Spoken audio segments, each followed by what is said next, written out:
Alhamdulillah, salatu wassalamu ala rasulillah.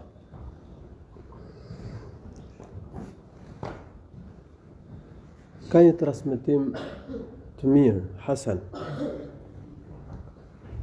se njëri nga krerët e Mekës, ose El-As ibn Wa'il as-Sahmi, ose Ubej ibn Khalaf, e ka marrë një kockë të kalbur. Ka shkuar para profetit ton sallallahu alaihi wasallam, edhe e ka dërmuar këtë kockë me dorë. Edhe është përndarë, plumur. Edhe i ka thënë profetit ton sallallahu alaihi wasallam: Ja Muhammed, e tez'umu anna Allaha yuhyi hadhihi?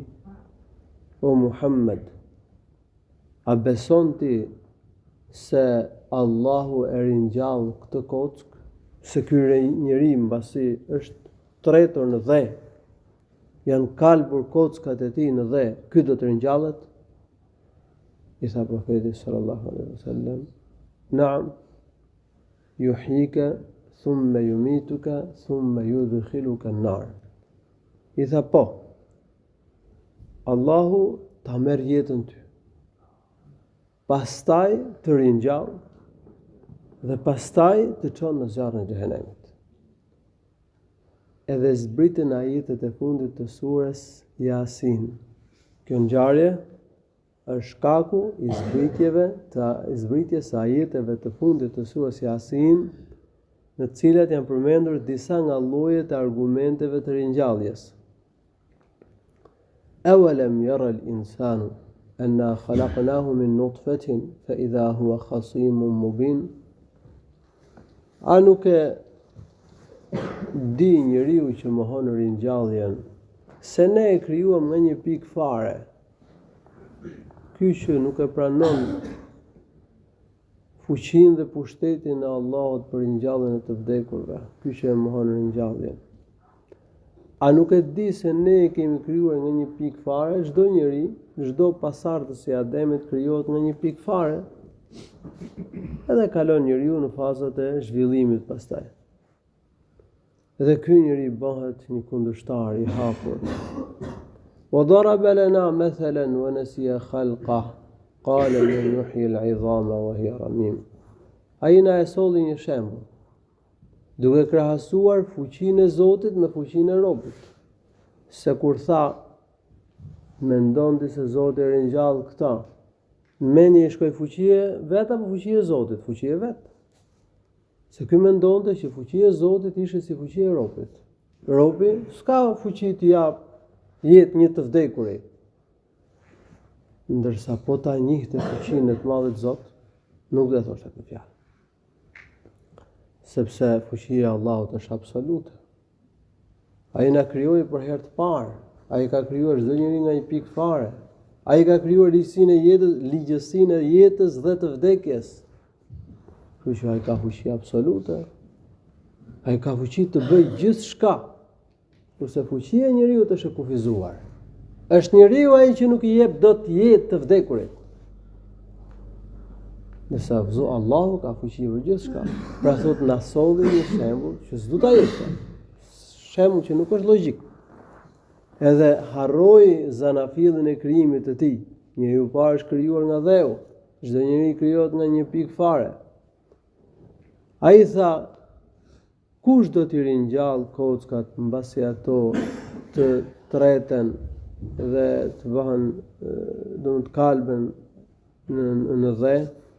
Qul yuhyiha alladhi ansha'aha awwala marra wa huwa bikulli khalqin alim. Thuaj, do t'i ringjall ai që i krijoi për herë të parë. Dhe ai është njohës i çdo krijimi. Alladhi ja'ala lakum min ash-shajari al-akhdari nara fa idha antum minhu tuqidun. Allahu është ai i cili ka bërë që nga pema e njom të ndizet zjarri, i cili është i thatë. Edhe kështu ju pemën e boni drum dhe ndizni zjarr. Allahu ka fuqi që të nxjerrë nga diçka të nxjerrë të kundërtën e saj. Nga njomi nxjerrë të thatin. Zjarri është i thatë, por drutjen pema është e njom. Pema rritet, është e njom, pastaj thahet, pastaj bëhet dru, pastaj bëhet zjarr. Edhe njerëzit. Kështu që Allahu ka fuqi që t'i shndërrojë krijesat nga një gjendje në një gjendje tjetër. Të njomin e bën të thatë, të thatën e bën të njomë.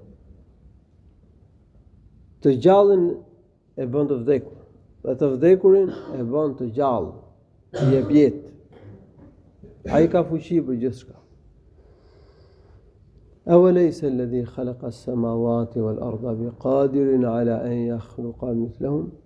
A nuk ka fuqi ai që ka krijuar qiejtë dhe tokën dhe gjithçka që gjendet ndërmjet tyre të krijojë krijesa si njerëzit? Ai që ka krijuar krijesa të mëdha, padyshim ka fuqi ta krijojë edhe një herë njerëzit. Bela wa huwa al-khallaqul alim, po si jo, ai është gjithë krijuesi i dijshëm. Innama amruhu idha arada shay'an an yaqula lahu kun fayakun. Kur Allahu dëshiron që të bëhet diçka, vetëm i thot asaj bëhu dhe ajo bëhet. Fa subhanalladhi bi yadihi malakutu kulli shay'in.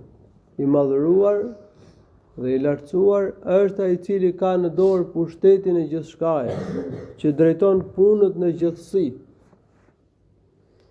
Wa ilayhi turja'un, dhe tek ai do të ktheheni për llogari dhe shpërblim. Pastaj ose në xhenet ose në zjarrin e xhehenemit.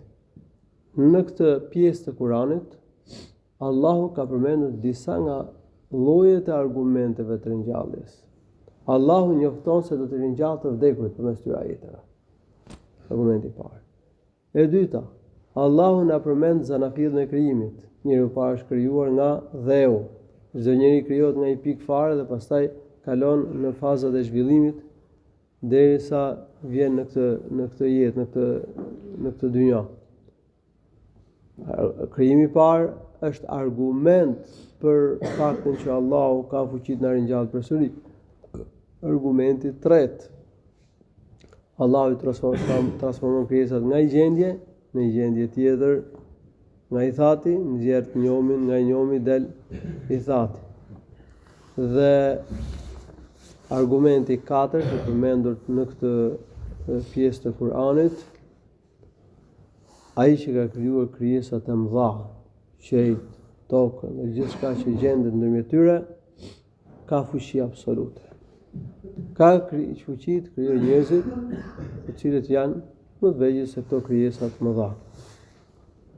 Elusë Allahu subhanahu wa ta'ala na rrisi imanin, na bëjë të qëndrueshëm në fe. Allahu shpëton të mira. Walhamdulillahi rabbil alamin.